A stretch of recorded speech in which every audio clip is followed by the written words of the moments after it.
Bienvenue dans Quatrième Vague, le podcast des thérapies de nouvelle génération qui vous permettent de vous libérer rapidement des poids du passé et de remettre de la joie au cœur de votre vie. Dans chaque épisode, vous découvrirez une ou plusieurs idées pertinentes pour embellir votre quotidien. Je m'appelle Jean-Michel Guret, je suis formateur et psychothérapeute, fondateur de l'IFPEC, un institut consacré aux thérapies de quatrième vague. Bonjour et merci beaucoup pour la somme de questions que vous nous avez adressées.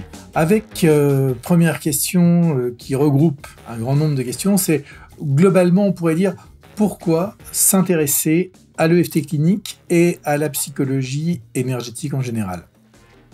Alors, j'ai une réponse assez longue à vous faire, je ne vous le cache pas. Premièrement, le champ d'application de ces techniques est vraiment vaste.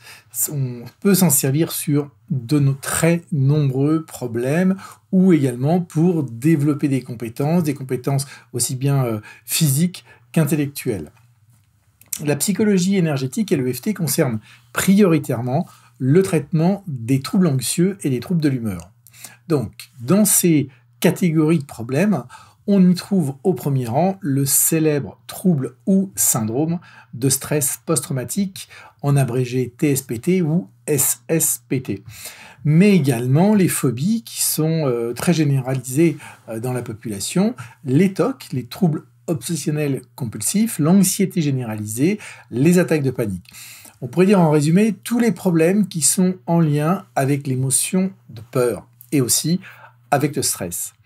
Et parmi les troubles de l'humeur, on note en pole position, si je puis dire, la dépression qui est souvent d'ailleurs associée aussi aux troubles de stress post-traumatique. On parle alors de comorbidité, un mot qu'on a entendu à répétition ces derniers temps en regardant les infos. Alors, mais l'utilité de ces méthodes qui combinent, je le rappelle, des concepts occidentaux, notamment les thérapies d'exposition, puisque, vous le savez, on s'expose aux souvenirs traumatiques avec des méthodes orientales, c'est-à-dire qui passent par le corps et notamment qui utilisent les points d'acupuncture. Eh bien, ces méthodes-là ne se limitent pas à ces deux catégories, car elles concernent également de nombreux autres problèmes physiques, physiologiques, psychosomatiques, qui passent par le corps, on parle de problèmes somatoformes, soma c'est le corps, et tous ces problèmes en fait où globalement on ne sait pas d'où ça vient et on se dit c'est un problème qui est dans la tête. L'EFT a également une action favorable dans la prise en charge de douleurs chroniques, de douleurs inexpliquées, comme par exemple des problématiques avec des noms compliqués comme algodystrophie, fibromyalgie, on parle aussi du syndrome de fatigue chronique, et aussi tout ce qu'on appelle les troubles de conversion, mais également aussi, on peut s'intéresser aux problèmes de poids ou encore aux troubles du sommeil. En fait, la psychologie énergétique prend en compte ce qu'elle nomme des inversions psychologiques, qui sont l'expression des conflits internes et des bénéfices secondaires des individus. Et cette prise en considération de ces inversions psychologiques explique en partie l'efficacité de cette méthode. Ensuite, en deuxième point, j'aurais tendance à amener l'efficacité et en troisième point, la rapidité. En fait, on s'est aperçu au travers d'un très grand nombre d'études et notamment d'essais randomisés contrôlés, en fait, qui sont des essais qu'on fait avec des groupes de personnes qui sont répartis aléatoirement au hasard, dans un groupe ou dans l'autre, et un groupe va pratiquer l'EFT, l'autre groupe va soit pratiquer autre chose, soit va ne rien faire du tout, et on va observer les différences entre les deux groupes. Eh bien, ce genre d'essai randomisé contrôlé permet vraiment d'évaluer la qualité d'une méthode thérapeutique. D'autre part, depuis le développement de ces méthodes, il y a des centaines de milliers de personnes qui les ont testées et qui peuvent témoigner effectivement de l'efficacité. D'ailleurs, c'est ce qui a suscité l'intérêt il y a quelques années, en 2018, de certaines institutions gouvernementales, notamment en Grande-Bretagne.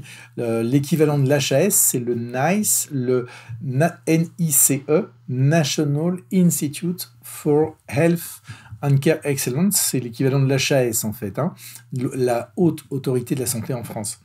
Eh bien, cette autorité gouvernementale qui est responsable de déterminer quels traitements sont autorisés pour des problèmes de santé donnés, quels qu'ils soient, c'est un peu le ministère de la Santé du Royaume-Uni, eh bien, elle a créé une nouvelle catégorie de thérapie pour le traitement du stress post-traumatique.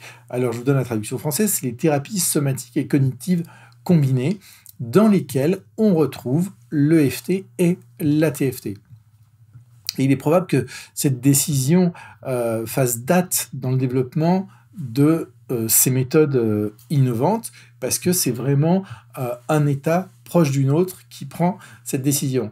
L'EFT, la TFT, sont des méthodes qui sont reconnues aux États-Unis, mais aussi dans d'autres pays qui sont plus lointains de nous. Donc c'est pour ça que l'intérêt de cette reconnaissance est importante. Quatrièmement, je dirais que la plupart des techniques de psychologie énergétique disposent d'un atout de poids par rapport à d'autres techniques qui sont aussi rapides et aussi efficaces, hein.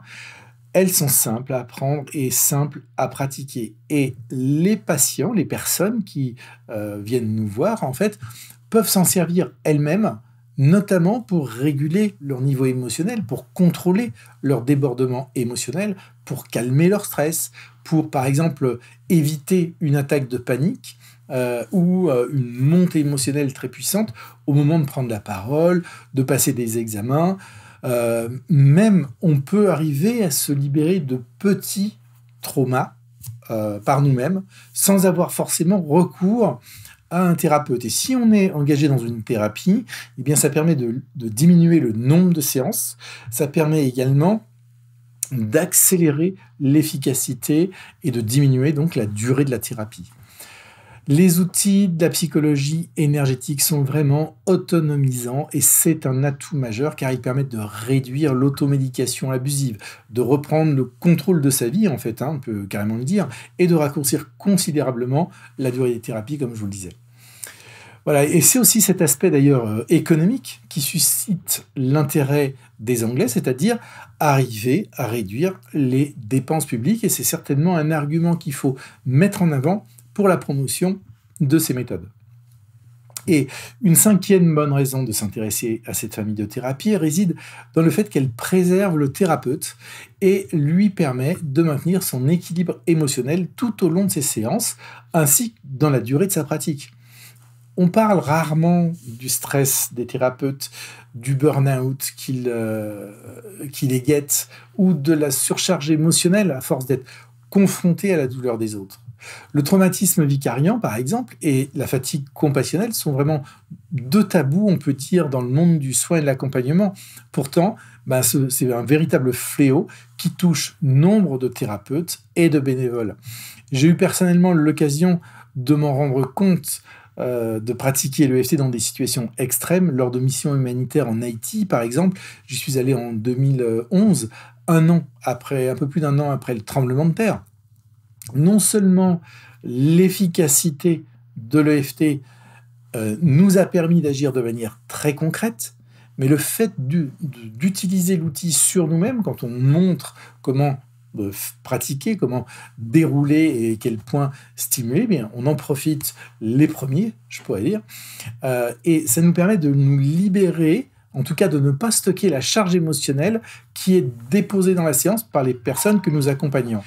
Le thérapeute invite ainsi d'être contaminé par la charge traumatique des personnes qui l'accompagnent et il reste donc opérationnel à chaque instant.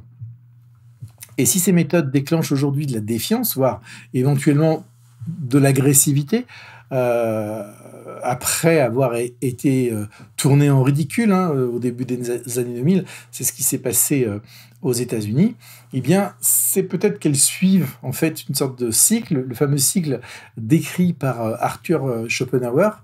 Il disait « Toute vérité franchit 3 étapes. D'abord, elle est ridiculisée, ça on y a eu droit. Ensuite, elle subit une forte opposition. honnêtement, je ne ressens pas spécialement une forte opposition. Des fois, on regarde ça, il y a certaines remarques un peu dures, mais... Et puis, ensuite, la troisième étape, c'est qu'elle est considérée comme ayant toujours été une évidence. Et c'est en fait dans cette démarche qu'on s'inscrit, nous, en essayant, sans faire de prosélytisme, d'apporter, en fait, des éléments de preuve qui ajoutent à la crédibilité de ces méthodes. Sinon, on trouve bien évidemment des partisans de la psychologie énergétique, y compris dans le domaine médical. Par exemple, il y a un médecin à Harvard, Eric Lekowitz, qui affirme que les protocoles de stimulation des points d'acupuncture, comme celui de l'EFT, et les méthodes connexes de la psychologie énergétique déclenchent pour lui un véritable changement de paradigme en biomédecine. Et d'ailleurs, certains éminents psychologues, comme le docteur Peter Stapleton, vont jusqu'à dire que cette approche représente fait partie vraiment, est le cœur de la 4e vague des psychothérapies, qu'elles sont beaucoup plus efficaces que les 3 vagues qu'on connaît d'avant, la psychodynamique, les thérapies comportementales et les thérapies cognitivo-comportementales, et elles soulignent l'efficacité et la vitesse exceptionnelle qui entraînent des changements ciblés au niveau du cerveau, donc dans les voies neuronales, et qui sous-tendent toutes les difficultés psychologiques qu'on connaît et qui permettent d'être résolues grâce à ces nouvelles méthodes dites de 4e vague. Merci d'avoir écouté ce podcast. Retrouvez plus d'informations sur le blog de l'IFPEC à l'adresse ifpec.org, ifpec.org, ou bien sur mon compte personnel LinkedIn ou ma chaîne YouTube. Et à bientôt pour un nouvel épisode.